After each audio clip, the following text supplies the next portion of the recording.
vezes em vários momentos e várias situações. Deixa eu ver se eu só ponho o ecrã cheio, e no fundo tudo isto dá conta de uma das preocupações que muitos profissionais, pensadores, áreas disciplinares têm, que é a visão dos conjuntos. A visão dos conjuntos. Eu sou arquiteto paisagista de formação e de prática, portanto sou um ortodoxo, não é? Sou uma figura muito ortodoxa a esse nível, porque fiquei na área disciplinar de origem, e uma das questões fundamentais que mais motiva é toda esta trabalho e reflexão através das escalas, é o reconhecimento de um metabolismo vivo e dinâmico. Portanto, eu sou um convicto e um estudioso desse metabolismo vivo, portanto, que agora felizmente já entrou na gíria comum, de que toda a malta já diz os ecossistemas ou o ecossistema. Portanto, eu disse, já não é mau os financeiristas dizerem o ecossistema financeiro, porque percebem que aquilo é sistémico. Não é uma curva sempre ascendente, não é, de crescimento, não é? É sistémico, tem feedbacks, tem sistemas de retroalimentação, nada cresce eternamente, a um crescimento sucede sempre um decrescimento, ou uma vida é sempre secundada por uma morte, e depois nova vida há de renovar. E portanto é toda esta maneira de olhar a existência, toda ela muito baseada entre vários campos do conhecimento, enfim, muito espartilhados, infelizmente, mas que a arquitetura paisagista, tal como muitas áreas de planeamento biofísico, onde temos que lidar com vida, nós temos que estar sempre muito atentos à dinâmica, à imponderabilidade, à imprevisibilidade dos sistemas e trabalhar com isso, e isso ser um dado adquirido e viver com essa imponderabilidade, não para viver só feliz com ela, mas para a tentar antecipar e tentar viver com margens mais latas. Isto não é nada de novo, é uma coisa que os seres humanos sempre fizeram, é uma coisa que inclusivamente áreas muito rigorosas do conhecimento como as engenharias, por exemplo, e os próprios matemáticos, que são giríssimos a pensar, muito mais filosóficos do que nós próprios pensamos deles, muito mais livres, que conceberam e entendem e narram, criam linguagens que nos permitem também integrar muito mais do que o que pensamos esta questão da imponderabilidade. Ora bem, para enfim, sair da dimensão filosófica e entrar no caso concreto, o Porto para mim tem sido uma das áreas de dedicação, enfim, é no fundo o centro de uma grande área metropolitana, é uma cidade, enfim, que muito antiga e muito significante e significativa do ponto de vista da lógica de um Estado-nação, que é o que eu também há bocado estava a brincar convosco, deste Estado-nação que resulta de uma condição biofísica, portanto é um Estado-nação pequeníssimo, quase improvável, com poucos recursos naturais, inviável do ponto de vista praticamente da sua autodeterminação, só com base em recursos naturais endógenos, mas há toda uma, no fundo, condição biofísica, fisiográfica, geográfica, que nos permite manter esta, no fundo, identidade, autodeterminação e independência, e o Porto é um caso desses. Ora bem, no Porto nós temos vindo a refletir sobre muitas questões, sobre questões de biodiversidade, sobretudo de biodiversidade urbana, e sobre questões relacionadas com o que é que nós podemos fazer em sistemas de alta densidade humana para garantir que eles mantenham algum funcionamento à ruptura, naturalmente, um funcionamento muito espartilhado, mas um funcionamento em que a componente natural, que é indispensável, portanto eu também sou daqueles que não pensam que agora, quando estivermos ricos todos e a comer bolos com chantilly, vamos pensar no ambiente, não. Não é negociável, nós temos que incorporar as questões do ar respirável, temos que incorporar as questões da luz segura, que é uma coisa que nós agora deixamos de pensar porque achamos que resolvemos os CFCs. A luz, há uns anos, nós detectámos, há 2 décadas, 3 décadas, já não me lembro, a questão do ozono, não é? A questão de que a luz deixou de ser segura. Isso tinha sido uma conquista da evolução biológica na Terra, que permitiu que a atmosfera ganhasse níveis tão avançados de oxigênio que depois permitisse ter um filtro para os raios ultravioletas serem filtrados, não é? E a vida sobre as terras emersas pudesse ser possível. Claro que a maior parte de nós olha para isso com uma distância, enfim, sobranceira, e uma distância, isso passou-se lá no tempo antes dos dinossauros, provavelmente, e portanto não é nada que nos afete, e de repente tudo isso nos afeta em qualquer circunstância, em qualquer momento. Portanto, luz segura, ar respirável, água potável, solo fértil, espaço disponível para termos atividades produtivas, para mantermos um sistema de suficiência, não sei se autossuficiência, mas de suficiência para nos reproduzirmos, é fundamental, e isto no fundo é difícil de encontrar e de conseguir nas grandes colónias humanas. E portanto, praticamente o que é importante ver é que qualquer que seja uma grande colónia humana, como uma cidade, ela tem que ser entendida como tal, em alta densidade, mas garantir que os fluxos essenciais à vida que se possam manter. Eu vou tentar passar os slides, se eu conseguir, mas eu acho que vou conseguir, que está aqui. E por isso agora eu peço desculpa do slide estar em inglês, mas ele já foi apresentado em vários circuitos, onde havia mais falantes de inglês. Eu tento não falar inglês quando falo português, mas não é por mal. Portanto, tudo isto tem muito a ver com conceitos universais, e se calhar até dá jeito de aparecer aqui a língua inglesa, porque é aquela que são os romanos do nosso tempo.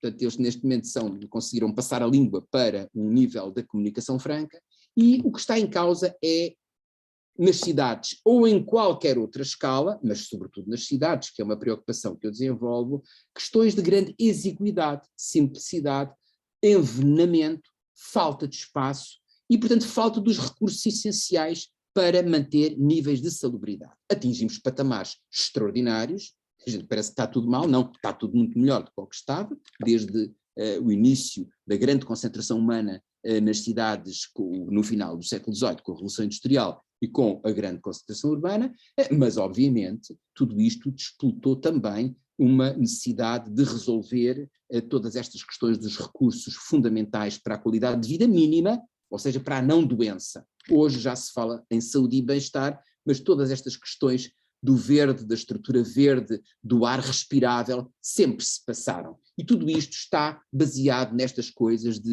biodiversidade, a ideia de natureza, a ideia de todo um funcionamento do sistema que tira partido da natureza, hoje já com atitudes muito mais limites, com os sistemas de assilvestramento, a renaturalização. Nós queremos que a natureza selvagem ou com a manifestação espontânea total se aproxime das nossas vidas, mas e sobretudo isto é porque o funcionamento dos sistemas vivos consegue dar-nos os tais elementos que nós precisamos para sobreviver em quantidade e qualidade. Notem bem que isto não há nada de novo. Isto sempre aconteceu, só que o que é de novo nestes últimos 150 a 200 anos? É que os seres humanos perceberam, ou a maior parte dos seres humanos urbanos, que isto tinha que chegar a todos. E este chegar a todos é uma revolução que agora também ganha um nome próprio da moda, que se chama ecossocial. O eco, a percepção do funcionamento conjunto dos sistemas chegou no século XX, no meio do século XX, a percepção da necessidade da igualdade humana, enfim, é eterna, não é? E é eternamente debatida ao longo das mais diversas cosmologias, com promessas de vida eterna, outros com promessas de resoluções mais terrenas, mas a questão é exatamente esta. Em alta densidade, nós temos problemas de sobrevivência, temos problemas de doença, temos problemas de conflito intraespecífico. E por isso nós temos que dissipar isto tudo. Uma das estratégias é através da organização. É assim, é do planeamento, é da antecipação das coisas. É por isso que nós planeamos e que projetamos, é exatamente para garantirmos mais sucesso e incorrermos menos em situações de conflito. Ora, uma das questões fundamentais para isso é perceber o funcionamento destes sistemas vivos. Como estava a dizer, antes isto não era preciso porque os mais afortunados, quando faltavam os recursos de salubridade na cidade, simplesmente saíam da cidade. Portanto, o movimento da cidade para as zonas menos densamente ocupadas era anual, era cíclico, exatamente para fugir da peste. Todos os anos havia peste nas cidades, ou quase todos os anos, e, portanto, as classes com possibilidade de movimentação, iam para junto da natureza passar os períodos mais convulsos do ponto de vista da saúde e assim permitir não serem eliminados. Sabe, um pequeno, às vezes dou muito este exemplo, no tempo de Dom Manuel, da corte de Dom Manuel, portanto é uma época muito florescente do país e onde havia oficinas de pintura praticamente em todas aquilo que nós chamamos as capitais de distrito, na altura não eram distritos, eram outro tipo de organização político-administrativa, tinham oficinas de pintura. E a oficina de pintura de Lisboa era a maior. E o Dom Manuel exigiu, antes do início das ditas férias deles, que a oficina de pintura de Lisboa lhe acabasse todos os retábulos que estavam encomendados. Entretanto, o Dom Manuel foi à vida dele, tomou o barco para Almeirim, chegavam a ir até ao Sardual, portanto eles conseguiam às vezes subir o Tejo até ao Sardual, ou provavelmente também até Sintra, em busca das tais zonas de contacto com a natureza, onde a infecciosidade era menor, e, obviamente, os pobres dos pintores ficaram na oficina. Morreram todos. Portanto, toda a oficina de pintura de Lisboa foi extinta nessa altura e exatamente porque foram apanhados pela peste. Ora bem, isto começa-se a resolver de forma diferente nos países altamente industrializados do norte da Europa. Estamos a falar naturalmente do país líder da Revolução Industrial, Inglaterra, e depois os Estados Unidos, imediatamente seguidos pela Alemanha, onde estes grandes equipamentos verdes passaram a ser feitos, não porque os decisores eram bonzinhos ou muito estetas, mas que exatamente para providenciar pulmões, sistemas de regeneração da qualidade do ambiente das cidades e, ao mesmo tempo, permitir a uma população proletária imensa a oportunidade de ter algum momento de descanso, recreio e saúde. Também a jeito de nota, as pessoas em Londres, mais pobres, reclamavam que os parques abrissem parques semi-públicos, alguns deles privados, que eram parques reais, de modo a lá passarem a noite durante as maiores incidências epidémicas, exatamente porque a taxa de infecção e de contágio era menor. Vale a pena a gente pensar nisto, porque a gente às vezes fica muito distante. Hoje, pelas piores razões, nós estamos novamente muito próximos de toda esta temática e desta questão.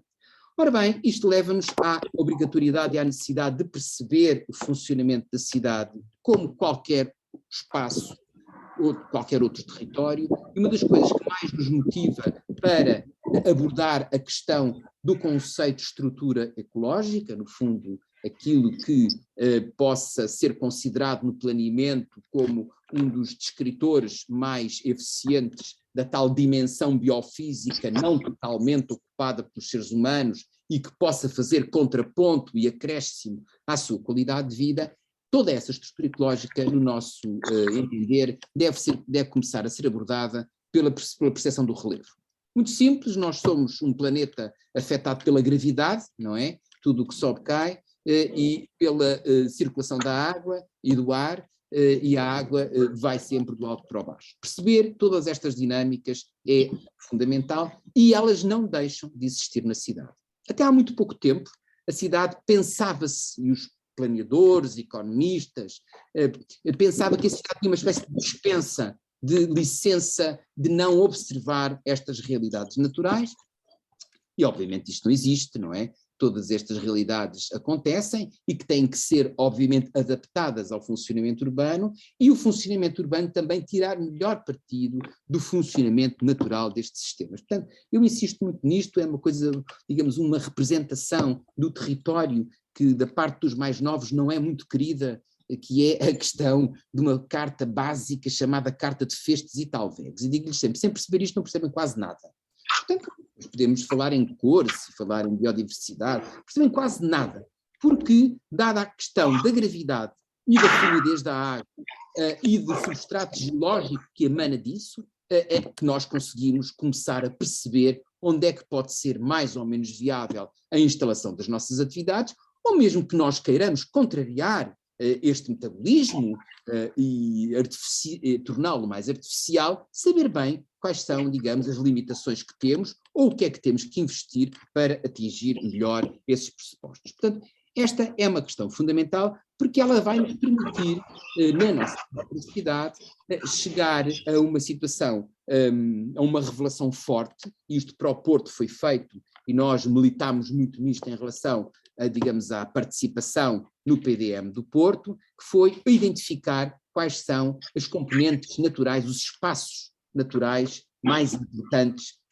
desta circunscrição, novamente, político-administrativa que é o Porto. Obviamente, toda a gente já sabe isso, mas às vezes toda a gente sabe, mas nem toda a gente quer praticar. Às vezes ficamos interessados por eles existirem. Portanto, nós temos o Oceano Atlântico, que é um sistema natural absolutamente extraordinário, não é? E que, no fundo, determina climaticamente toda esta cidade que tem uma posição ecológica na Europa muitíssimo favorável, uma zona a transitar entre a região mediterrânica e o temperado, e a zona temperada, e depois temos, obviamente, a embocadura de um dos maiores rios peninsulares. Isto faz com que a cidade seja, logo à partida, um polo de biodiversidade incrível, porque as condições para a vida e para a vida diversa é extraordinária. Ela assenta sobre um substrato granítico que também lhe dá uma viabilidade especial, na medida em que esse substrato granítico permite também reservas de água contínuas, praticamente durante todo o ano. Portanto, o verão não passa por cá, como passa pela maior parte do interior e do sul de Portugal. Quando a gente fala no sul, estamos ali a falar ali à volta, abaixo de Coimbra. Abaixo de Coimbra, a situação começa a tornar-se muito, muito seca e muito complicada. Devemos valorizar as nossas praias, onde todo o fenómeno das marés se sente, e também o pequeno estuário da embocadura deste rio, que praticamente em território nacional escoa em Canadá. Portanto, isto é um rio em Canadá. Também há tal fantasia que se calhar foi daqui que foi o nome Canadá, não se sabe, não interessa. O rio São Lourenço também no fundo circula em Canadá, e portanto só nos Açores e no Alto Coa, e no Coa é que o termo permaneceu. Portanto, um rio sem leito de cheia interessante, sem nateiro, ao contrário do rio Tejo, que permite o surgimento de uma zona muito rica agriculturalmente. Depois temos margens muito constrangidas e muito rochosas, temos linhas de água poucas a céu aberto na cidade, mas que são fundamentais para se perceber o seu metabolismo, e temos escarpas. Portanto, praticamente todo este território está muitíssimo condicionado pela ocupação humana, não há muito tempo, praticamente até à década de 1960, talvez grandes partes da periferia do centro urbano, ainda dentro dos limites administrativos da cidade, tinham solos riquíssimos, zona de Paranhos, zona de Aldoar, ainda partes de Nevogil, depois um bocadinho de Campanhã, que eram, no fundo, zonas de grande alimentação da própria cidade. Tudo isto desapareceu e, portanto, vai sobressair, sobretudo, a dimensão construída. Portanto, era importante, em qualquer reflexão sobre a estrutura ecológica, perceber o que é que ainda resta de mais fundamental, cujo funcionamento não depende do ato humano, ou depende, é perturbado por ele, mas não pode ser parado por ele. Acrescenta-se a isto a questão de todos aqueles outros espaços que dependem e são gerados pelo ato humano, e, peço desculpa, salto o slide, e que aqui, no fundo, era importante ver a tipologia de espaços verdes que temos, espaços verdes urbanos. Nós aqui temos uma grande liberdade em chamar espaços verdes. Espaços verdes são espaços que são maioritariamente cobertos por vegetação. Ponto, final parágrafo. Há pessoas que não gostam nada de ter espaços verdes, acham que é uma coisa menor. Enfim, eu não acho nem menor nem maior, acho que simplesmente é um termo que significa uma coisa, e no nossa reflexão significa que é um espaço cujo coberto é superior ou igual, é 50%, se o coberto do espaço for 50% superior ou igual a verde, ele é considerado verde. Se for inferior, é considerado não verde. Para que é que serve? Serve para a gente classificar coisas, para a gente se arrumar, não serve para mais nada. E serve para abrir discussões. E por isso, com base nisto, nós precisamos de identificar estes espaços, que são todos de gênese humana, onde, digamos, a gestão humana é liderante, e como é que os chamamos. O seu metabolismo também implica, normalmente, que eles tenham, assim, conseguimos este mosaico da cidade bastante interessante, onde sobressaem espaços de cultivo, matas urbanas, obviamente os dominantes são os espaços verdes expectantes, são aqueles que estão em transição de usos, em que os seres, ou que já foram agrícolas, e os seres humanos agora desejam que passem a ser edificados, mas ainda não foram, portanto ganham toda uma sucessão ecológica temporária interessante, à base de herbáceas e arbustos e pequenas árvores de curta duração, e depois passa por espaços verdes de acesso público, parques e jardins de acesso público, esses extraordinariamente organizados, muito trabalhados, muito concebidos para, no fundo, provocar e facilitar o tal encontro dos seres humanos com a natureza, espaços verdes privados com valor patrimonial, isto é um truque, nós precisávamos de meter aqui digamos, a dimensão mais de pequena escala e mais privada, ou pelo menos que tem a ver com o enorme parcelamento da propriedade, um dos problemas ou das características do mundo ocidental. Portanto, a cultura ocidental, praticamente hoje mundial, é baseada no cultivo da propriedade privada, portanto isto dá uma fragmentação muito, muito, muito intensa do espaço e uma grande dificuldade em gerir este espaço, que por ser privado tem uma grande autodeterminação de quem tem a sua posse. Isto é interessante para quem tem a posse do espaço, mas pode não ser interessante do ponto de vista público ou do interesse público, e por isso nós aqui, não querendo entrar numa coisa dificílima que é a discussão de quintais e logradouros, tentámos marcar espaços que pela sua dimensão, pela sua qualidade ecológica, pela sua qualidade referencial, como por exemplo, imaginem espaços de escritores que tivessem uma parte verde interessante, pudessem integrar, e aqui encontramos uma classe de espaços verdes privados de valor patrimonial. Depois surgem os associados aos equipamentos, hospitais, universidades, os associados às urbanizações, um certo tipo de urbanismo que vem surgir muito a partir do final dos anos 50 e que no Porto é muitíssimo forte, porque marca muito o urbanismo dos bairros sociais, portanto o encontrar novas condições de habitabilidade para populações retiradas de zonas muito antigas do centro e relocalizadas na periferia. Portanto, a cidade do Porto é uma das cidades com maior número de bairros de renda baixa, portanto para populações de rendimentos mais constrangidos.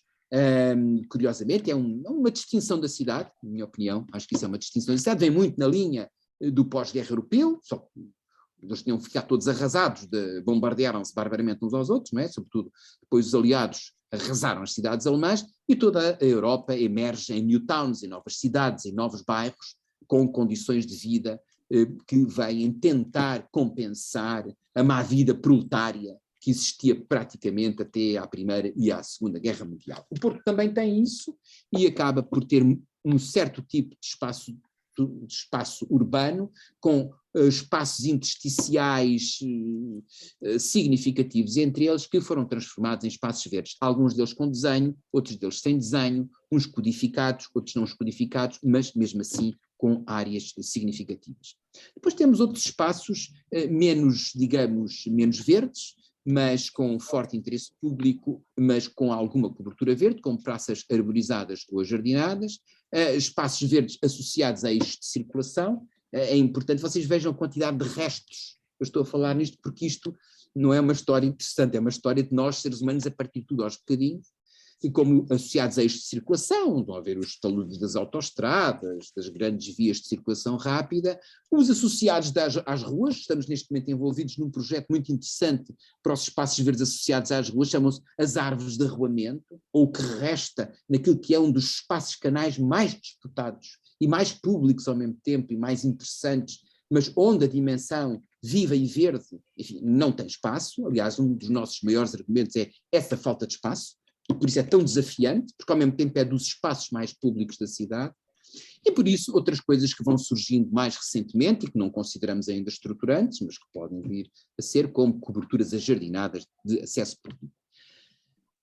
O mapa anterior com os espaços naturais, com o mapa que eu estou aqui a mostrar, os espaços verdes de génese humana, permitem-nos chegar a uma rede que esboça qualquer coisa, não sabemos o que é, uma rede muito fragmentada, fortemente ligada pelos grandes constituintes naturais, os grandes constituintes naturais que são o oceano e o Rio Douro e as ribeiras.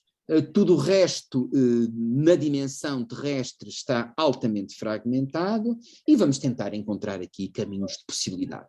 É este o nosso exercício. E os caminhos de possibilidade foram feitos e foram exercitados e nós tentámos encontrar nesta reflexão um conjunto de espaços verdes e espaços naturais que pela sua dimensão se pudessem unir o mais eficientemente possível. Até chegámos a utilizar uma modernice, um software agora mais moderno, que é de, no fundo, encontrar o caminho mais curto, o caminho energeticamente mais eficiente, que depois tem uma parametrização.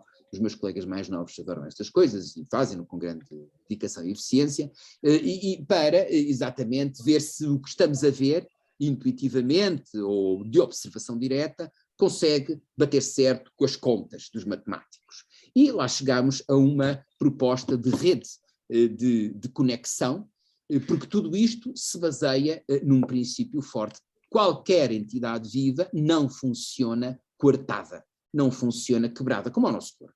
Nós não conseguimos que o nosso corpo funcione sem que todos os órgãos se liguem, todo ele funcione como um sistema pleno e conectado. E assim, em todos os sistemas vivos, isto se passa. E, portanto, este é o princípio. O que é que nós vamos tentar fazer? A ruptura, é um termo que eu utilizo muito, a ruptura quer dizer contra tudo e contra todos, e às vezes não conseguindo totalmente, vamos tentar serzir ponto a ponto estes espaços que entremeiam as unidades mais significativas de metabolismo vivo e dinâmico, de modo a que elas possam conceber, ou pelo menos ensaiar, essa rede de conexão para que dela possamos tirar melhor partido para as mais diversas coisas, para circular, para respirar, para ter mais matéria orgânica, para ter mais biodiversidade, para ter mais capacidade de infiltração da água ou de interseção da água, e por aí fora, em todas, enfim, aquelas panaceia de benefícios que se atribui aos sistemas vivos. Ora bem, depois, portanto, isto é aquilo que nós fornecemos. Isto é uma forma muito simplificada de apresentar, naturalmente. Fornecemos. Eu tenho muitos. Peço desculpa estar a interromper. Peço desculpa estar a interromper. Posso pedir à Vilma Silva que desligue o microfone, se faz favor? Pois é isso que eu acho, eu ia também pedir. Deve haver microfones, isto quando estamos... Peço desculpa. Está ótimo, muito obrigado. Sim, obrigadíssimo. Ora bem, portanto, o que esta rede que eu estava aqui a mostrar, eu não quero ser fastidioso, mas eu já lá vou, esta rede vai usar tudo o que tem ao seu dispor. É outra coisa que nós achamos muito excitante de trabalhar com o que temos ao nosso dispor. E tudo é possível com o que temos ao nosso dispor. Às vezes é pouco o que temos ao nosso dispor, às vezes não chega, ok? Mas eu acho que no caso da cidade do Porto há ainda algo ao nosso dispor, desde que nós consigamos atingir um conjunto de procedimentos.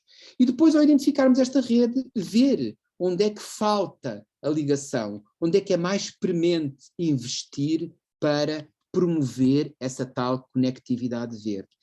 Então, atingir essa tal estrutura ecológica municipal. Portanto, para resumir, o que desejamos é encontrar os espaços naturais, e é sempre um caminho fundamental, é sempre o mais precioso, porque é o mais autónomo, é o mais autodeterminado, é aquilo que tem em si toda a geração própria, sem que os seres humanos lá façam um investimento. Adequar-nos ao funcionamento desse espaço natural, é fácil falar, mas é difícil, não é suposto a gente ter a marginal da Foz, certo? Vamos ter um dia destes que por lá qualquer coisa, ou qualquer coisa se vai ter que passar, ou qualquer onda vai resolver aquilo, numa subida destas, se é que se confirmar, e que se está a confirmar já muita, no fundo, a mudança climática, vai haver ali uma onda zeca que vai lamber aquela Foz, ou então provavelmente nós, sociedade, vamos investir somas muito significativas para a proteção costeira. É uma das nossas situações mais graves para resolver do ponto de vista da ocupação territorial. É muito pouco provável nós transformarmos a Foz em dunas, que é o que deveria ser. Mas lembrem-se que no passado a ocupação daquela costa era exígua, os seres humanos não estavam, obviamente, em frente ao mar. Não estão em frente ao mar, primeiro, nem estão só os pescadores, que no fundo era quase como um conjunto de gente que estava também a trabalhar no limite das suas capacidades e no limite também da sua inclusão social, que ocupavam, quer de um ou do outro lado do estuário, a embocadura daquelas ondas mortíferas e que iam sustentar-se através de uma atividade extrativa, de recoleção, de caça, portanto, numa situação muito, digamos, embrionária da civilização humana. Todas as outras situações, digamos, mais robustas, é cá mais dentro, bem longe do mar. Portanto, trabalhar com os sistemas naturais não é fácil. Trabalhar com o Rio Douro não é fácil, que tem cheias e nós temos que nos adaptar a elas. Bem sei que as barragens controlam algumas, mas as barragens potenciam as cheias catastróficas, portanto, tudo isto é plausível de acontecer. As ribeiras na cidade também são difíceis. Nós precisamos de estradas, precisamos de prédios e temos que ir resgatar espaço agora para que as ribeiras voltem a correr a céu aberto, porque antes as ribeiras eram os esgotos. Nós não nos podemos esquecer que o saneamento era feito nos cursos de água. E muito logicamente, porque a densidade populacional era muito menor, não precisava de um sistema de saneamento básico como nós hoje o temos. Portanto, todo o avanço humano, e muito bom, vai permitir novamente que nos voltemos para esta questão dos sistemas naturais.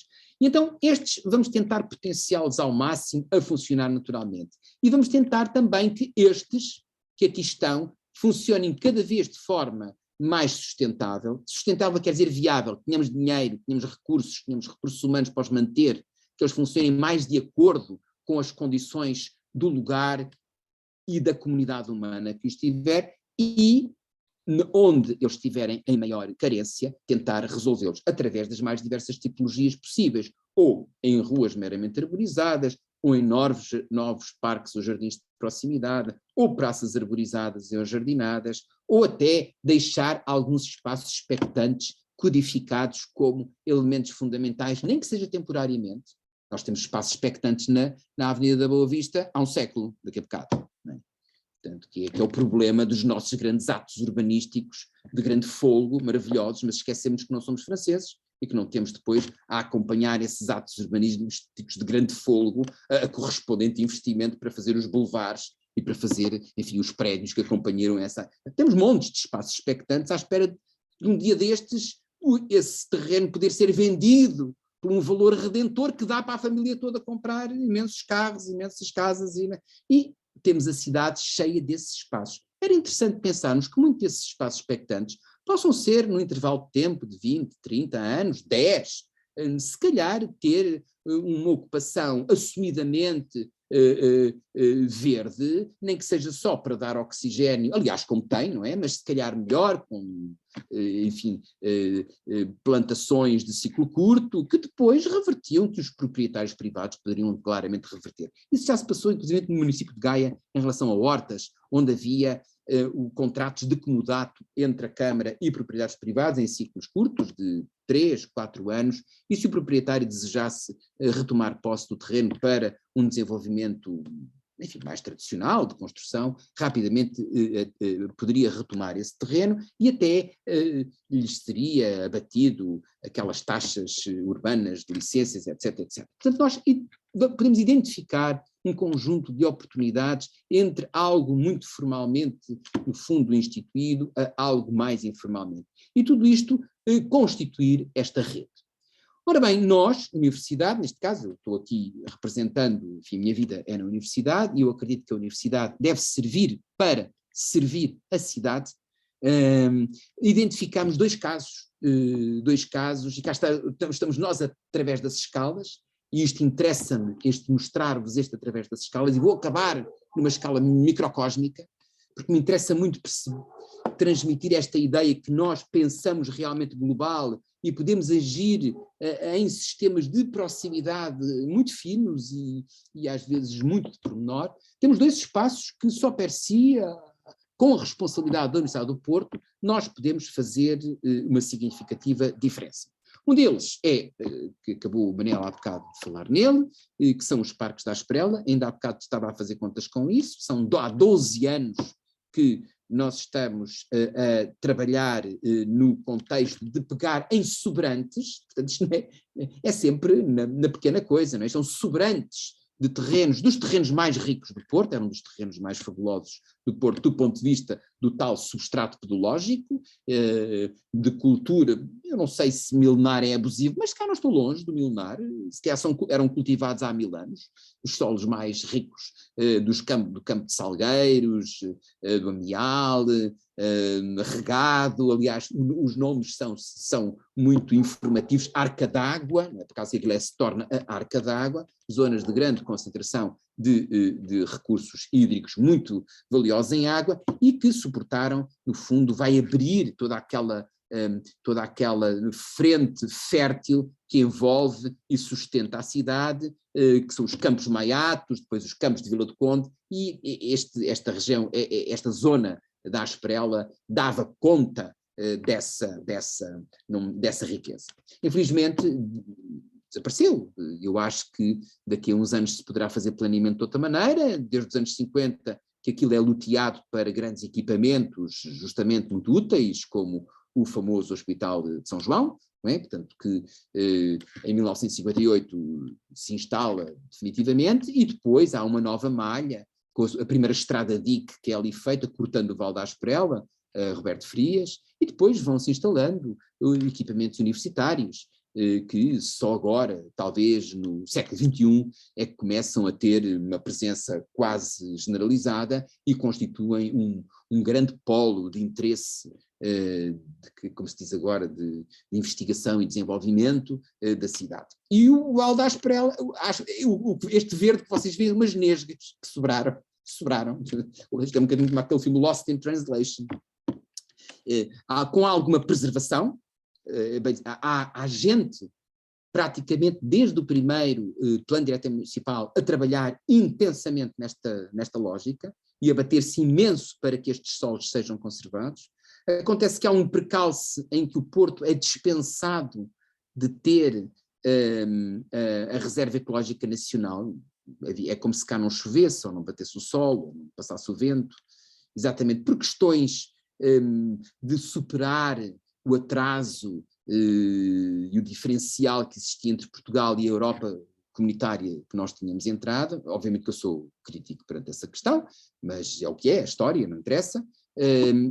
Mas estes espaços tinham sido abordados com muita atenção pela primeira equipa que trabalha no PDM e os tinha identificado o seu grande valor. Portanto, não há nada de novo aqui. Então, o que há é o que resta. E o que resta compete agora, tenho a oportunidade na minha geração, de poder, e sobretudo porque houve um enorme interesse por parte, na altura da universidade, eu estou a falar do vice-reitor que acabou de falecer, António Cardoso, do presidente da FEUP, Sebastião Feio, e do presidente da Faculdade de Economia, João Proença, num pequenino espaço que havia entre a FEP e a FEUP, dizer que nós queremos ligar isto e que isto será um aterro, e queríamos ter uma intervenção ambientalmente mais interessante. E foi tudo isto que, no fundo, foi o início deste processo, que começa em 2010, e vai desenhando estes espaços, pondo, cá está, numa base, a tal base ecossocial, baseada na ideia de ter as águas a infiltrar-se, as águas a resolverem-se na unidade de intervenção. Quando se diz, mas isso cumpre o índice de impermeabilidade?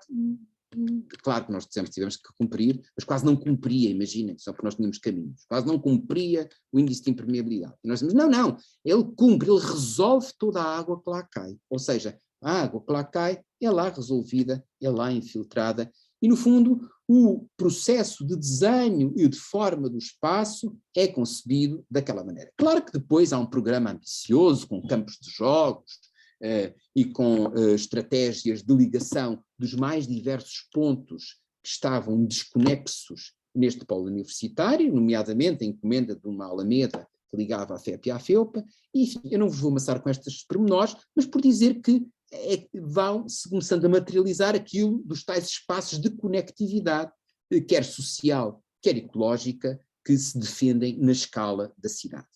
Mais tarde, já com outro reitor, com o reitor, neste caso Sebastião Feio, e também por iniciativa e muita pressão do António Cardoso, evoluiu-se com um grande apoio de outro vice-reitor, Rui Ramos, para evoluir para o parque maior, onde o troço da Ribeira era mais vigoroso. E aqui há claramente uma narrativa, como também agora se diz na moda, de soluções baseadas na natureza. Nós paisagistas sempre trabalhamos como soluções baseadas na natureza, mas temos que utilizar este jargão para ver as pessoas, para também estarmos à moda. Pronto, nós trabalhamos sempre de acordo com o funcionamento dos sistemas vivos. Agora, isto é, no fundo, mundialmente conhecido como Nature-Based Solutions.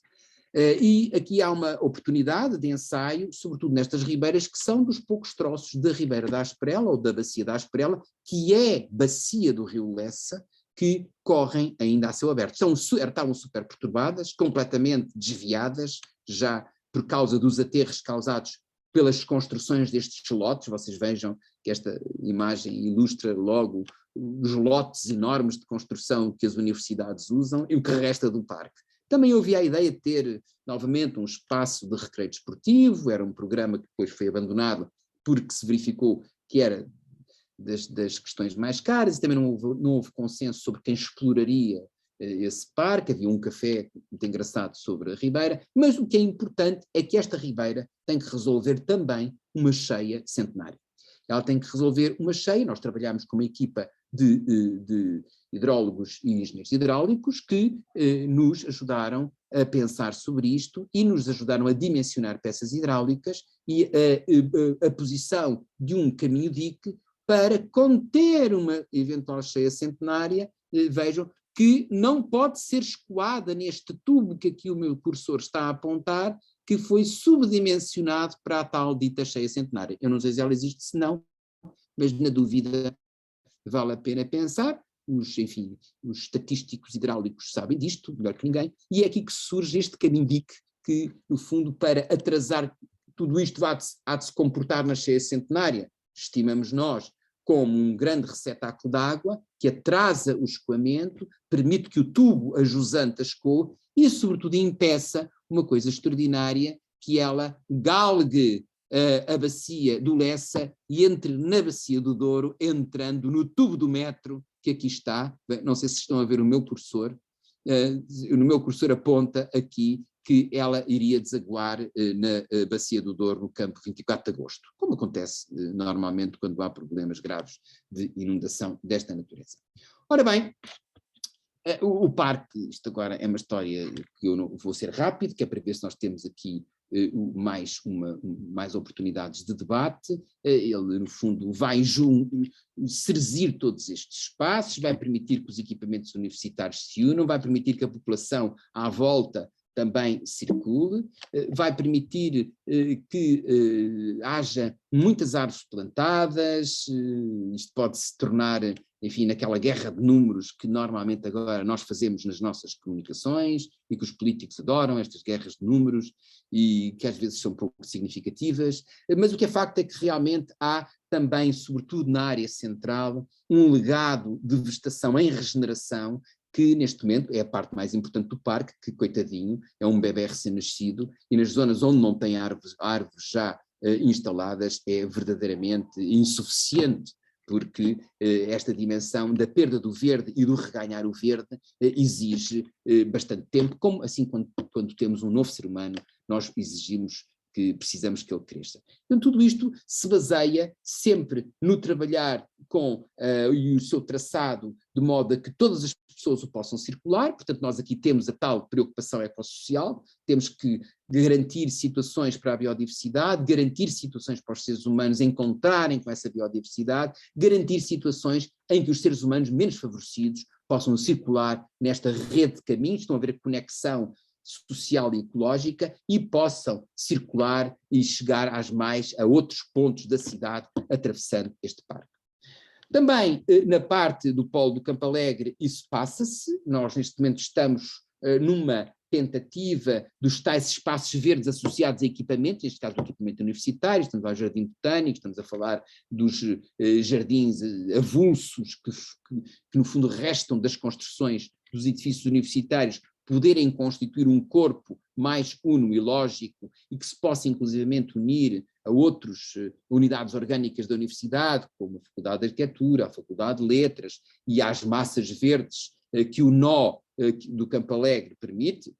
Vale a pena lembrar que, mais uma vez, estamos numa zona muito disfuncional da entrada da Ponta Rábida, onde as universidades, neste caso, ou os equipamentos universitários, vão ocupar praticamente nós da autoestrada. São nós da autoestrada, com uma vivência urbana muito diminuta, ou muito medíocre, não é diminuta, é medíocre, portanto não há uma relação boa com a cidade, apesar de ser muito verde, não é uma questão de ser verde às quantidades, é caldo verde isto, é caldo verde, mas não tem a qualidade, digamos, social e de verde de ligação, de verde que permita que os seres humanos nele passem com facilidade e liguem os espaços edificados como seria desejável.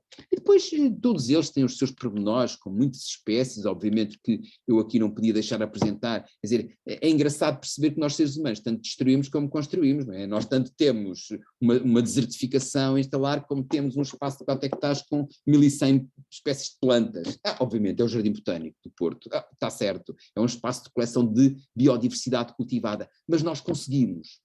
E esta é um bocadinho a boa notícia, não é nós, eu, alguém, nós seres humanos conseguimos, e há casos desses pelo mundo inteiro, sobretudo nas zonas mais desertificadas, conseguimos fazer jardins selvagens em cantos absolutamente improváveis, conseguimos desenhar e gerir cada vez melhor para promover a biodiversidade. E uma das nossas maneiras é, por exemplo, organizar os espaços com base em matriz de mosaico.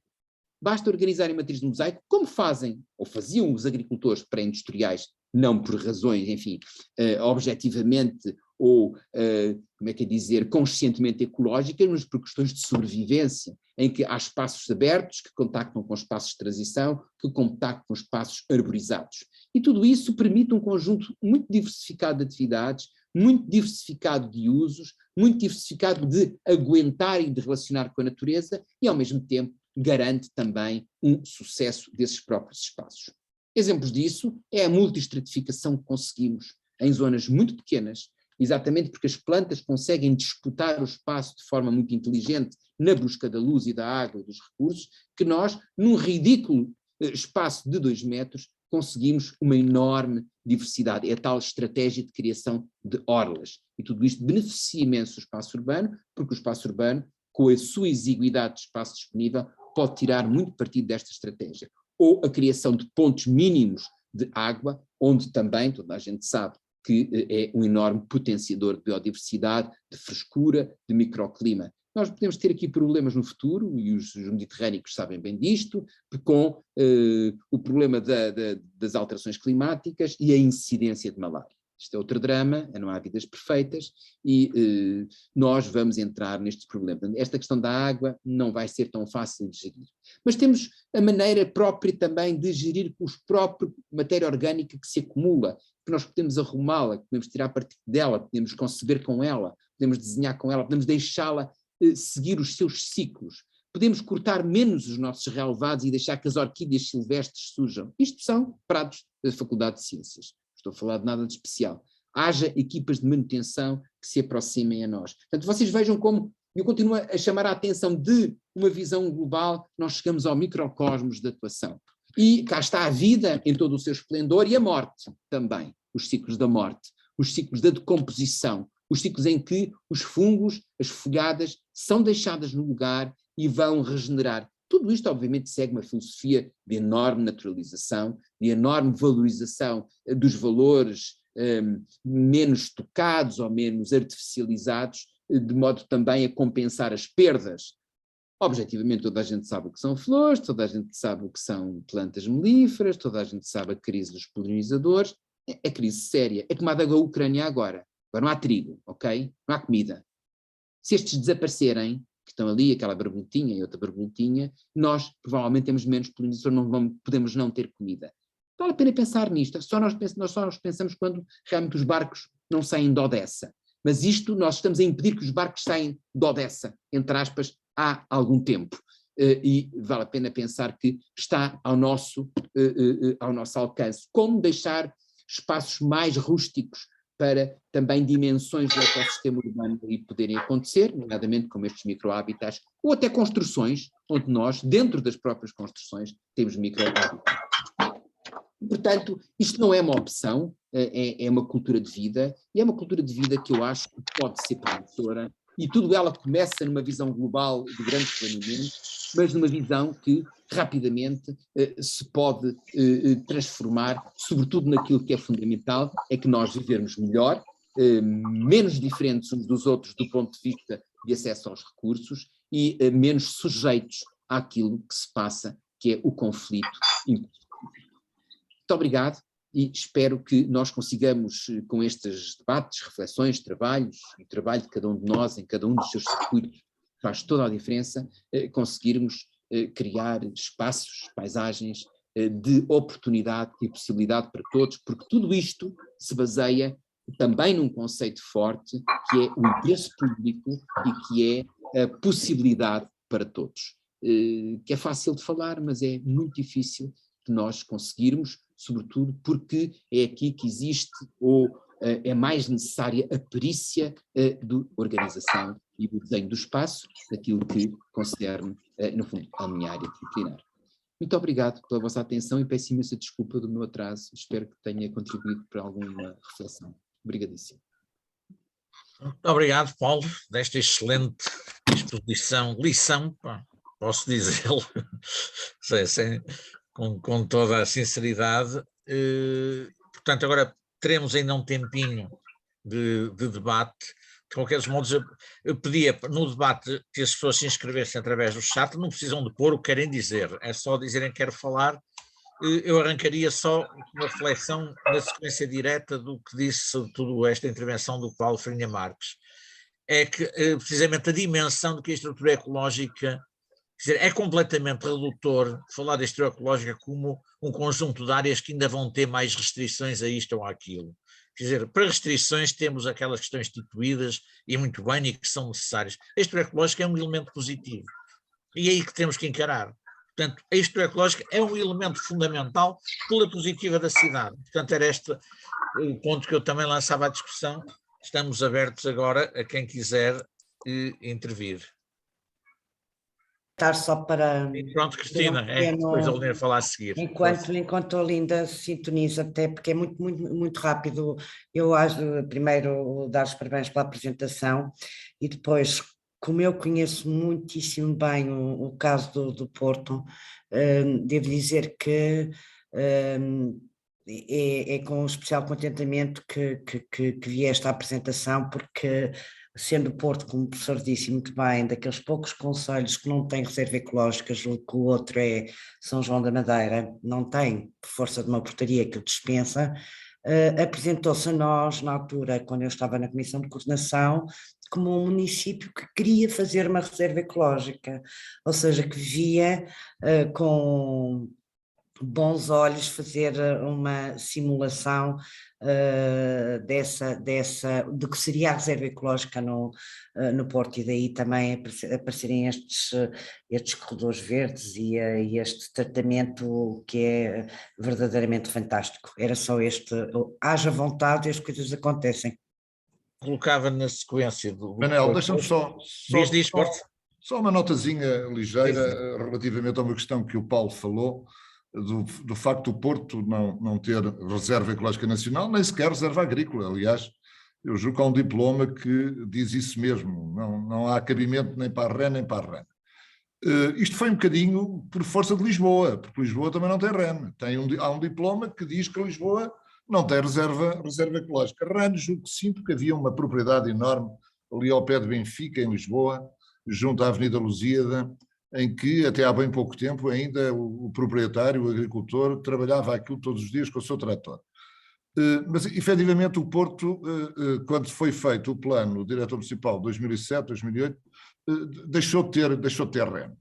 E então nós inventámos uma REN. Não sei se o Paulo teve a oportunidade de ver isso no plano anterior, mas procurámos inventar uma REN com os sistemas da REN e os sistemas fundamentais do sistema ecológico que o Porto possui, para substituir exatamente essa decisão de não haver REN no Porto. Pronto, não foi, talvez não tenha tido um sucesso total, mas fez o que se pôde com essa decisão de não haver REN no Porto. Era só este comentáriozinho. Não, mas não, é verdade, e isso é perfeitamente, eu conheci essa dimensão, e ela já estava muito, digamos, no fundo, o trabalho que a equipa com a qual colaborei tem vindo a fazer vai refletir sobre isso e vai usar praticamente essa informação. Já havia aí o esboço de uma indicação desses valores que normalmente consignavam uma REN, uma Reserva Ecológica Nacional.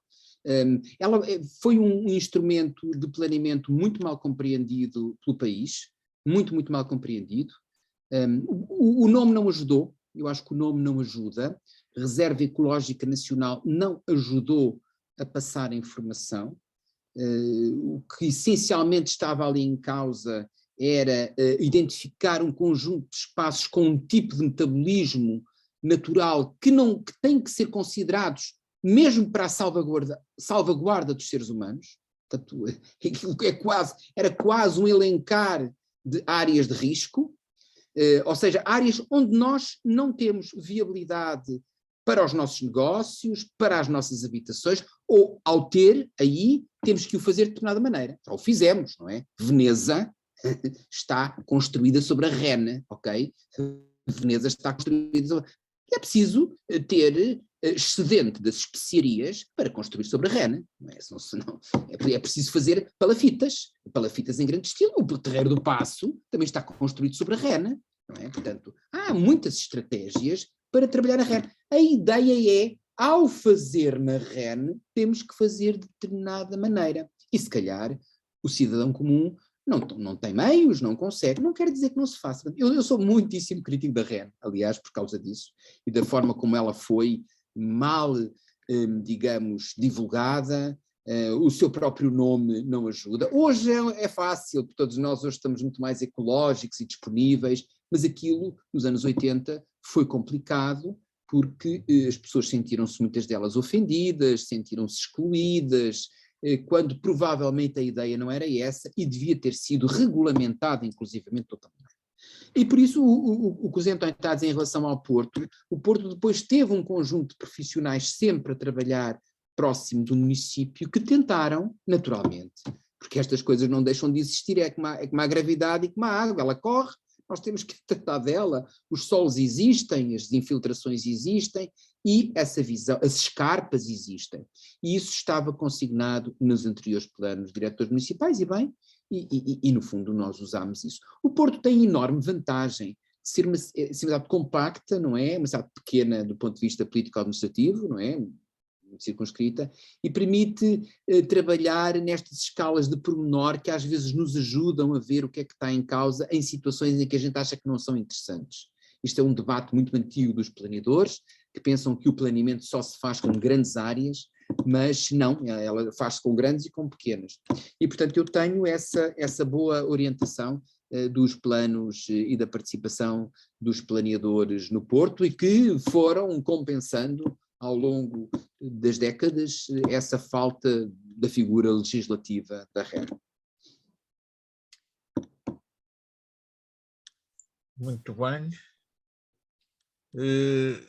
Há aqui uma mensagem do João Correia, não sei se viram, que parece que agora Lisboa tem um bocadinho de REN, porque fez um acerto com Louros na zona do Parque das Nações e o território que recebeu, aparentemente tem um pouco de REN. Herdou REN, Louros. É, um bocadinho de REN. Louros, ficou entrou com por tabela, não é?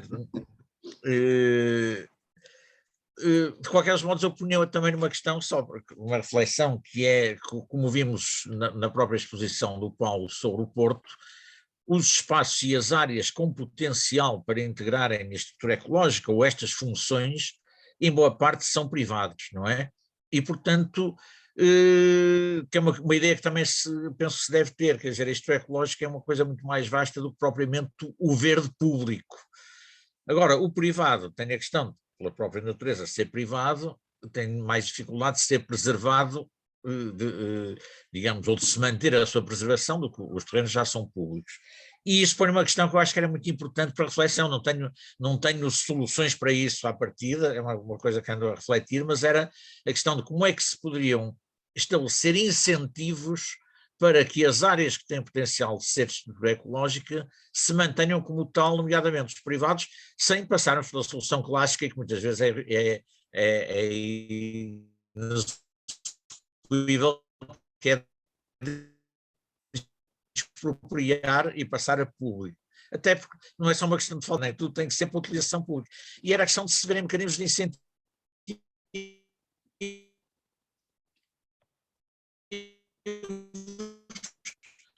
ou até de operacionalizar estes tempos relativamente curtos, através de contratos de arrendamento ou de comodato.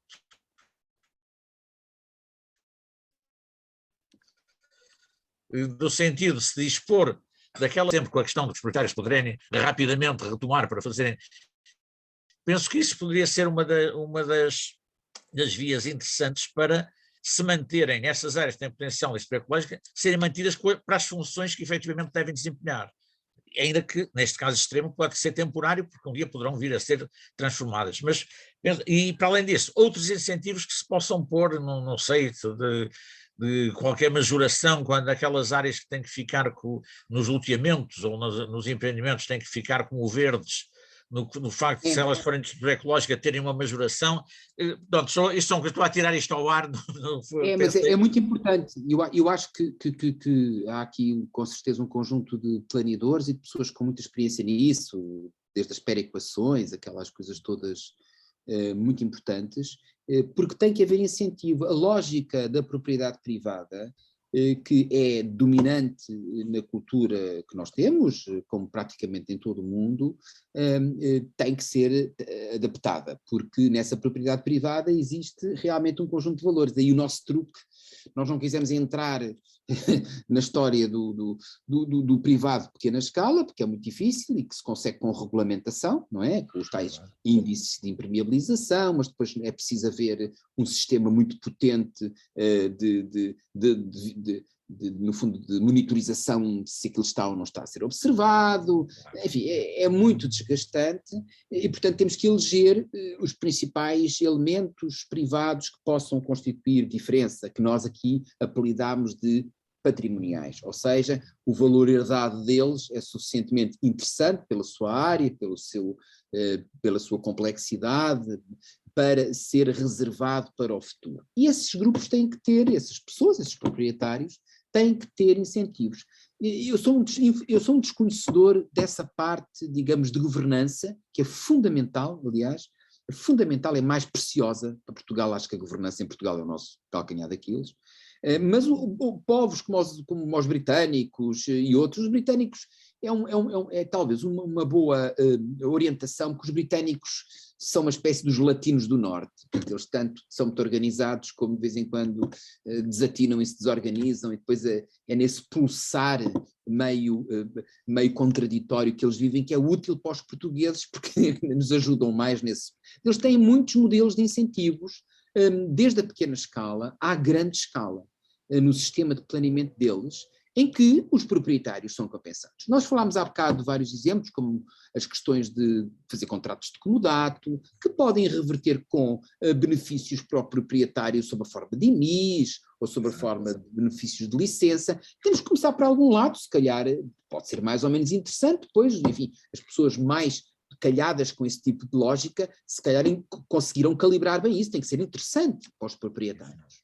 Eles estão a prever, porque é verdade, este jargão que se utiliza agora dos serviços de ecossistemas serve para isso, quer dizer assim, há muitas coisas que esses sítios providenciam à comunidade e que pelo facto de terem sido reservadas ao longo do tempo para a comunidade, são importantes, porque providenciam ar, água, aquelas coisas todas que a gente acha que são muito banais, não é? Biodiversidade. Por exemplo, sei lá, na zona do Campo Alegre, que eu conheço com alguma atenção, a quantidade de espécies de aves, de répteis, de árvores é muito maior, porque aquilo é uma zona de ocupação antiga com esse tipo de qualidade. Ora bem, o dono daquelas árvores deve ter um reconhecimento desse valor. Não um reconhecimento acrítico ou um reconhecimento de estatuto, mas concreto. Olha, o seu IMI, se você proteger bem as árvores e tratar bem delas e não sei o quê, o seu IMI é mais baixo. Eu acho que tem que haver, nesta lógica da crua propriedade privada, uma compensação às pessoas. Exatamente reconhecendo que elas têm uma função pública, se não tratarem bem das árvores, ou da permeabilidade, ou não sei o quê, e as deitarem abaixo, naturalmente, esse tipo de benefício desaparece. E, portanto, eu acho que nós temos que, a ciência política ou de governança, não é bem política, de governança, eu acho que o José António Lameiras também deve saber imenso disso. Está caladinho, mas deve saber imenso, e se calhar muito mais pessoas que estão a... Não. Eu acho que todos nós andamos a estudar essa matéria. No fundo, a compensação dos serviços de ecossistemas é algo que está em cima da nossa mesa todos os dias. Ainda hoje de manhã, na Câmara Municipal de Valongo, abordámos essas questões, as questões dos incentivos. Olha, falámos de uma coisa que eu acho que é muito interessante, que é a arquitetura sustentável. Nós às vezes olhamos para a arquitetura apenas pelo lado estético, mas temos que também olhar para ela na sua sustentabilidade, digamos. Isso não é negociável, nem é negociável isso. Pois, exato, os terraços, as coberturas verdes, a permeabilidade, e começa a haver experiências interessantes. Eu não sei se já tiveram a oportunidade, os colegas, de ver quer o PDM de Matosinhos, quer o Código Regulamentar. Por exemplo, Matosinhos tem uma coisa com muita piada: 50% da água da chuva que cai num determinado prédio não pode ser encaminhada para a rede de águas pluviais pública, tem que ser infiltrada no terreno. Isto é uma promoção, a promoção da infiltração da água, da alimentação dos lençóis freáticos e do controle de cheias. Acima de uma determinada área, nos espaços de atividades económicas, é obrigatório a plantação de uma árvore. São estas pequenas coisas também que vão fazendo uma cidade muito mais sustentável e uma cidade muito mais verde, como há bocadinho o Paulo chamava. Agora, uma coisa é certa: o solo tem uma função social, isso é evidente. Portanto, não tínhamos receio de que num determinado plano obriguemos a que em determinadas propriedades seja mantido, por exemplo, um verde existente. Isso pode ser a função social desse solo. Agora, tem que haver o pagamento desse ónus ao proprietário, isso é evidente, através de incentivos que devem ser, tanto quanto possível, fiscais. Portanto, devemos fugir o mais possível aos incentivos em área de construção, porque senão depois temos os problemas que Lisboa já teve também, por causa disso, com a Portugália e outros casos. Mas hoje temos incentivos fiscais que podem perfeitamente compensar essa prestação desse serviço dos proprietários de terrenos que ficam, de certa forma, onerados por neles não se poder construir a edificabilidade média, digamos. Mas, Paulo, mas sei pouco. Agora gostava era de saber muito. E acho que todos temos trabalhado nesse sentido. José António, a Cláudia Carvalho pediu para falar, depois teremos que encerrar, que são 8 horas, mas dava a palavra à Cláudia Carvalho. Ora, viva, boa tarde. Obrigada, arquiteto Paulo, pela apresentação. Facilito daqui o engenheiro Lameiras. Olá, aqui do Algarve. Olá, Cláudia, viva. Tudo bem? Ora bem, a nossa experiência aqui é mais pequenina, isto não tem a dimensão, não tem a dimensão de uma cidade. Eu trabalho no Conselho de Vila do Bispo. O engenheiro Lameiras neste momento está a trabalhar connosco na elaboração do Plano Diretor Municipal e ainda a propósito da Reserva Ecológica Nacional tenho apenas um comentário a fazer. Eu sei que as nossas CCDRs não são bem a mesma coisa e uma dos assuntos que eu me queixo muito foi a partir do momento em que a Reserva Ecológica Nacional saiu do Ministério do Ambiente para ir para a alçada das CCDRs. Nós somos um concelho muito pequeno, somos um concelho essencialmente natural. Estamos abrangidos em 78% por Parque Natural do Sudoeste Alentejano e Costa Vicentina. Eu acho que mais natureza e mais reserva ecológica acho que não poderíamos ter. E gostamos, é uma questão que nos dá um certo orgulho ter o Parque Natural dentro do nosso território. O que aqui depois começa a interferir e haver interferência e litígio é precisamente no bom senso da aplicação do que é a Reserva Ecológica Nacional. Como o arquiteto Paulo há bocadinho dizia muito bem, a Reserva Ecológica Nacional pode ser muita coisa e essencialmente visa proteger aquilo que é para proteger. Embirrar que uma pedra é para proteger só porque a CCDR entende que sim, é que a coisa já não corre lá muito bem, pronto. Nós neste momento estamos em litígio com a nossa CCDR porque a CCDR entende que a proteção marítima, seja da costa, ilhéus, rochedos imersos do mar, areal e não sei o quê, me entra pela propriedade adentro, pronto, pelas nossas vilas adentro. Isto é uma questão de interpretação da lei e podia perfeitamente ter sido contornado com o artigo que diz que há situações existentes, a Reserva Ecológica Nacional não se aplica. É muito fácil, aquelas 3 localidades que nós temos são localidades piscatórias, existem desde o tempo da Maria Cachucha, e elas não cresceram, portanto aquilo que lá está é aquilo que já existe há não sei quantos anos. E neste momento estamos inibidos de fazer o que quer que seja, porque temos um litígio com a Reserva Ecológica Nacional. Claro que por muito que eu tente explicar isto aos meus municípios, os meus municípios começam a ter uma reação alérgica à Reserva Ecológica Nacional, que é precisamente o contrário daquilo que nós queríamos, não é? Nós o que queríamos era que toda a população abraçasse tudo aquilo que é reserva ecológica, tudo aquilo que é parque natural e tudo aquilo que faz parte da defesa do nosso território. E neste momento, precisamente pelo facto de nós não termos as entidades a colaborar no ordenamento do nosso território, o que nós estamos a ter é precisamente o antíntese. Tudo, quando se fala em Reserva Ecológica Nacional, já eles estão todos com as unhas como os gatos de fora, e é muito difícil depois controlar propostas para o nosso plano diretor municipal. Nós vamos fazer reuniões abertas para discutir o plano diretor municipal, as propostas de algumas opções do plano diretor municipal com a população, e eu de certeza absoluta que vou ter uma certa resistência, quando na realidade não era isso que se pretendia.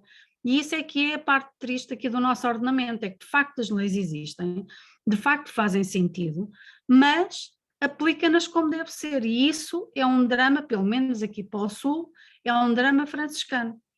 Mas pronto, nós havemos de ir a bom porto com muita paciência, e eu tenho que me controlar mais para não me saltar a tampa rapidamente nas reuniões de negociação, porque já são muitos anos na parte da incongruência e na falta de bom senso, e depois é fácil de nós perdermos o tempero, mas pronto, tem que ser isto, como diz o arquiteto Paulo, tem que ser devagarinho e passo a passo. E obrigada pela apresentação, gostei imenso. Cláudia, deixe-me só acrescentar uma pequenina informação à sua belíssima intervenção. A Câmara Municipal de Vila do Bispo, só em 3% do território é que não é coberta por servidores administrativos e restrições de utilidade pública. Portanto, só apenas em 3% do território é que o município é autónomo na gestão do seu território. Isto está a pensar, se calhar aplicar os critérios da REN idênticos para todo o país, talvez não seja a melhor solução. Isto faz-me lembrar um bocadinho agora esta carta estrutural da perigosidade de incêndio, que pelos vistos vai ser suspensa, ou já foi suspensa. Já teve o mesmo algoritmo para todo o país. Isto é não conhecer o país, minimamente. É não perceber as diferenças que o país tem. Claro, eu acho que Hawkins em Lameiras. Atenção, desculpem também é um só. algoritmo. Desculpem só, também, o Linda Pereira também está inscrita, eu dar-lhe a palavra e depois pedi ao Paulo, dado o adiantado hora, que fizesse um comentário final, se o entendesse. Portanto, o Linda, por favor. Obrigada. Só para voltar atrás um bocadinho nos incentivos dos privados, eu agora estou no balcão único do prédio, no BUPI, não sei se já ouviram falar. E então, nós em Vila do Conde, cá no norte, temos um concelho muito agrícola. As pessoas vão lá com incentivos do Estado, atenção, têm incentivos do Estado, têm dinheiro para fazerem parcelamentos, para fazer uma coisa interessante, mas para mim, não sei se o professor Paulo me está a ouvir, falta mais algo do que isso. É uma questão de mentalidade. As pessoas não se querem juntar. Aqui, pelo menos aqui no Norte é assim. As pessoas não querem fazer as coisas, como é que eu vou explicar? Já têm incentivos, já têm dinheiro. Não é por falta de incentivos, porque o Estado já dá aos agricultores, pelo menos aqui, já dá e eles vivem bem, e já dá, e eles já põem os seus terrenos em condições. Falta uma questão de mentalidade social, mas se calhar a culpa é minha também, quer dizer, não sei se me estou a explicar, ao professor Paulo. Não estou a ouvir. Tenho aqui o microfone desligado. O que me motiva esta sua preocupação há realmente uma falta de cultura de cooperação. É uma coisa difícil, a cultura de cooperação é muito apontada em Portugal, e toda essa maneira de viver é novamente um processo de governança e perde-se já na noite da nossa história mais recente, mas entretanto a nossa história mais recente já passou também tantos anos, nós continuamos a evocar a nossa história do século XX, mas o que é facto é que realmente nós não temos um treino na maior parte do país desta cultura de cooperação. E que é fundamental e que naturalmente provavelmente vai aumentar, até com uma cultura empresarial. Nós não temos cultura de cooperação, não temos cultura empresarial moderna, não temos cultura de investimento. Há aqui um conjunto de falhas que devem ser colmatadas, e estão a ser, eu sou positivo neste aspecto, no dia a dia, e as gerações depois são úteis, as gerações vão se sucedendo, quer dizer, os mais velhos dão lugar aos mais novos, depois às vezes resolve-se com as gerações, não é?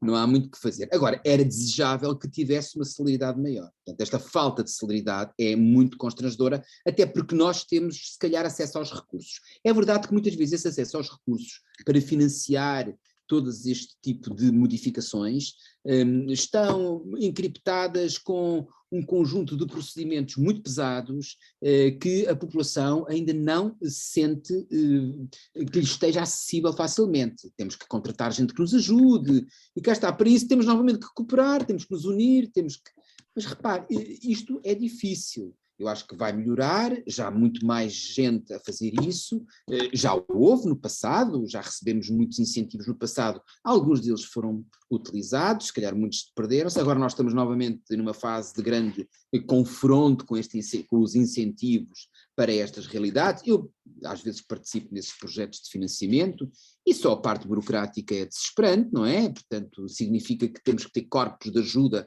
para isso, mas as instituições públicas, semipúblicas, algumas empresas já conseguem ter alguma dedicação a esse nível. Portanto, essa cooperação entre os indivíduos é fundamental, ela vai ser fornecida naturalmente por uma nova maneira de ver as coisas, educação. Educação não é necessariamente graus académicos, não confundamos educação com graus. Não, é uma coisa que é muito grave em Portugal, não é? Só se formos doutorados é que... Não. Certeza. Eu não tenho a certeza disso. Aliás, cada vez a minha certeza se vai mais para outro. Não é o grau académico, o título. Nós ainda estamos a resolver um problema de estatuto e, portanto, temos que nos encher de títulos. Não é de estatuto que estou a dizer, é realmente um processo de conhecimento e de modernização, do país nesta maneira de abordar as coisas. O Zé António Lameiras, eu gostava também, na sequência, de fazer um comentário ao que o Zé António disse por causa da REN. É um problema original em que a REN foi concebida da mesma maneira para todo o país, em como esta carta de perigosidade de incêndios também, não é? Coitadas das bolsas minhotas, que se contarem 50 metros para um lado e para o outro, não há bolsa, nem há minho, portanto desapareceu aquelas bandas todas. Quer dizer, é uma miopia centralista, são outros problemas, mas eu acho que vamos ultrapassando, não é? Assim como a colega do Algarve falou, às vezes com a dificuldade de comunicação, o Algarve é uma zona de uma pressão louca, em que toda a gente quer extrair, nem sei se é a galinha dos ovos de ouro, acho que já estão nas penas de ouro, ou nas penas prateadas, aquilo, têm de tirar tudo e mais alguma coisa, já sacaram tudo e estão na pele da galinha, e realmente, muitas vezes nós chegamos lá pela pior maneira. E a pior maneira é quando nós batemos no fundo e quando o nosso recurso fundamental está posto em risco. E é desse recurso fundamental, infelizmente, que estamos hoje aqui a falar. Nós não estamos a falar de que está bem, pomos mais verde aqui ou acolá. É objetivamente sobre água potável, sobre risco, sobre viver com ar mais respirável, sobre com a possibilidade de recarregar a matéria orgânica na proximidade, não é importá-la de outro sítio, e estes desafios que estão muito patentes quando há convulsão geopolítica, como está a acontecer, que nos fazem perceber que estamos a falar da coisa certa. Agora, os instrumentos para aplicar isto, eu acho que todos nós e os profissionais que são peritos nessa matéria devem tornar mais ágil e mais perceptível estas realidades, de forma a que elas possam se tornar mais úteis. Eu quero chamar aqui a atenção que, por exemplo, no caso das Asprelas e dos Campo Alegres, é uma instituição, neste caso, enfim, também é risível, porque ela é uma fundação privada, supostamente a Universidade do Porto é uma fundação privada, que faz estas coisas. Pode haver mais fundações a fazer isto. Nós também temos que ganhar cultura, de modo a que os grandes intervenientes no território possam, sem perder a sua propriedade necessariamente e o valor das suas coisas, torná-las mais partilhadas pelos outros. Os americanos fazem isso imenso, são muito hábeis a fazer isso, e isso passa por todos estes truques de contratos de comodato, de taxação mais amigável, de contra-taxação para aqueles que não deixam desenvolver o espaço urbano, não é? Porque os solos parados à espera da construção, se por um lado nós devemos auxiliar o IMI para aqueles que têm árvores, devemos penalizar o IMI para aqueles que têm os terrenos nos centros das cidades à espera da salvação pela grande fortuna, e não os constroem, e não os vendem, não os põem no mercado e deixam as cidades reféns de níveis de especulação assustadores que se estendem às periferias praticamente e que não são já questões dos centros. Enfim, eu acho que vamos andando, eu acho que, por isso é que eu gostei de vos mostrar as pequenas escalas, gosto de mostrar as pequenas escalas, porque nas pequenas escalas às vezes são uma espécie de momentos em que nós podemos respirar um pouco e dissipar a nossa frustração quando as questões da grande escala, que naturalmente não se conseguem resolver facilmente, possam dar tempo para que elas sejam mais facilmente intuídas e possam modificar a sociedade. Mas eu acho que sou esperançoso nessa matéria. Tenho dias. Muito bem, obrigadíssimo, Paulo, por esta excelente, não apenas a apresentação, mas também nestas intervenções, esta intervenção final que eu acho que é uma lição só por si. E também agradecer a todos os participantes, os que participaram ativamente e os que aqui se mantiveram heroicamente. Ainda temos 53 pessoas a assistir, passam 8:15 da noite, pá. Acho que efetivamente só por isto esta sessão foi um sucesso e foi extremamente produtiva. Portanto, obrigado a todos, muito obrigado ao Paulo especialmente. Obrigado. E não se esqueçam, Obrigada. daqui a 4, no próximo mês é no dia 30 de junho, porque a quinta-feira anterior é a noite de São João e, portanto, não poderia ser, né? Mas, portanto, cá estaremos também para um outro tema. Obrigado a todos.